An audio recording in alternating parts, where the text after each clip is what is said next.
Christianity is facing an existential threat in Nigeria. Thousands and thousands of Christians are being killed. Radical Islamists are responsible for this mass slaughter. I am hereby making Nigeria a country of particular concern. That's a legal definition. When the Christians or any such group is slaughtered, like is happening in Nigeria, 3,100 versus 4,476 worldwide. What horrible numbers. Something has to be done. I am asking Congressman Riley Moore, together with Chairman Tom Cole and the House Appropriations Committee, to immediately look into this matter and to report back to me. And I mean like immediately. The United States cannot stand by while such atrocities are happening in Nigeria and numerous other countries. It's not only Nigeria, it's all over. We stand ready, willing, and able to save our great Christian population around the world. This is not going to happen. The killing of Christians is not going to happen. If the Nigerian government continues to allow the killing of Christians, the USA will immediately stop all aid and assistance to Nigeria. We're going to do things to Nigeria that Nigeria is not going to be happy about and may very well go into that now disgraced country, guns a-blazing, to completely wipe out the Islamic terrorists who are committing these horrible, horrible atrocities. I'm hereby instructing our Department of War to prepare for possible action. If we attack, it will be fast, vicious, and sweet, just like the terrorist thugs attack our cherished Christians.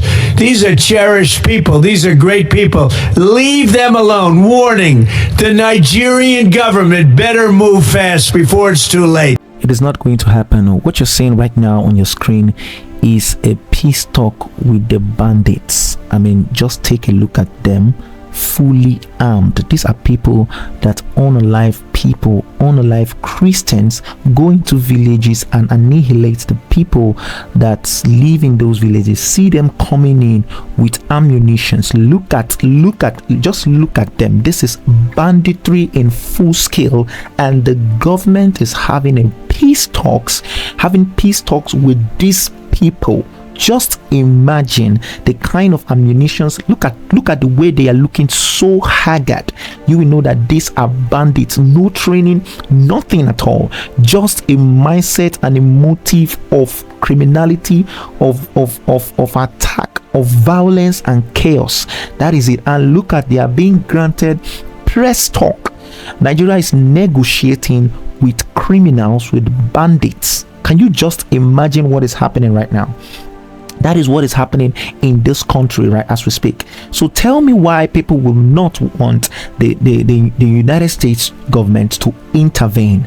The government are very complacent. They are part of this basically because I don't know why you should allow this to happen. Imagine this happening in a sane country. Imagine this happening in the United States of America, in Canada. Imagine this happening in China. The bandits are being granted press release, and the government have the facilities, the equipment to smoke this place right now and purge the nation of this venom that is leading to the deaths and the killings of lots and lots of Christians.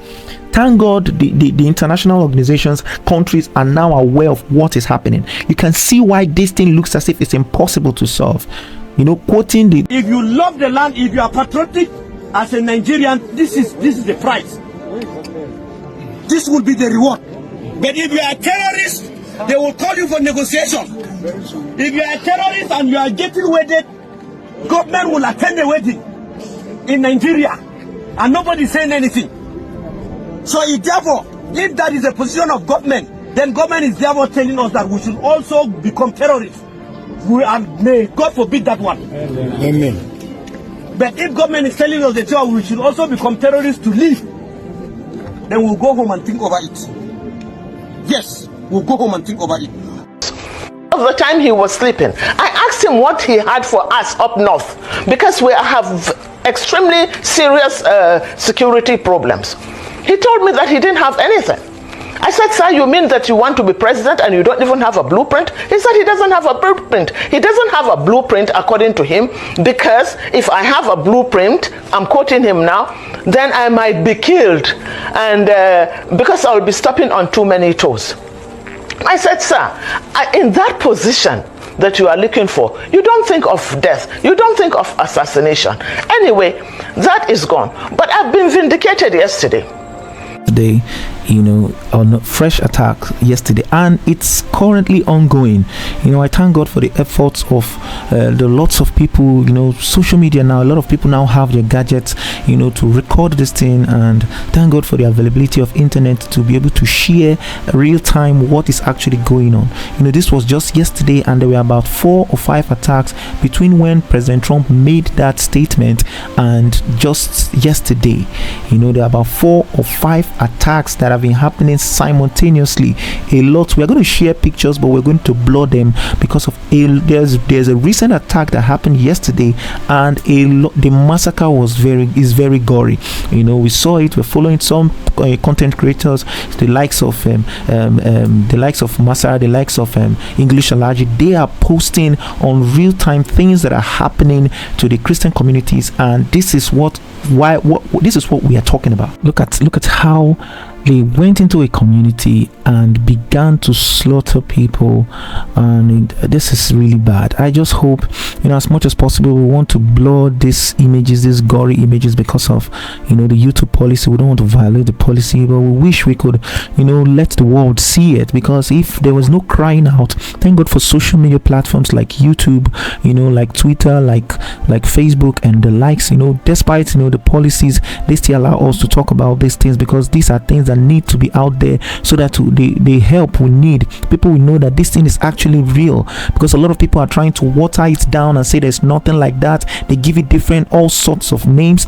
What else can be described as genocide if not going into annihilate communities of armless people, innocent people? You just go there and you just annihilate them. You just take them out of the face of the earth, and you want to enforce your belief, your religious belief. The divide is very, very obvious. That is tilting towards the Christian side. You can see all these people that are all these casualties that we are showing right here. These are Christians. There is no doubt these are Christians. Their appearance, you will know that these are Christians. This is a Christian community that has been attacked. Benue has been under attack again and again, just repeatedly. Zamfara, Sokoto, almost all the middle belts, the northern states, they are under serious attack, and this is why the need for international support. And those people thinking that it's all about the natural resources. How will you enjoy the resources when you are not even alive? It is people that are alive that will enjoy the resources. Then all these years that we've had all these resources, and we've discovered all these resources, what benefit has it done to you? People will be able to stand and say whatever they're saying because it has not gotten close to them, and that's just the sad part. It has never gotten close to them, and that's why they pick up the microphone and they say a lot of jargons, because it has not gotten close to them. What will you tell this pastor burying 50 people, burying 100 people, burying 60 people every day, burying 50? Every time a pastor is being called, like you've lost somebody, you've lost. Just day before yesterday, a pastor was also murdered.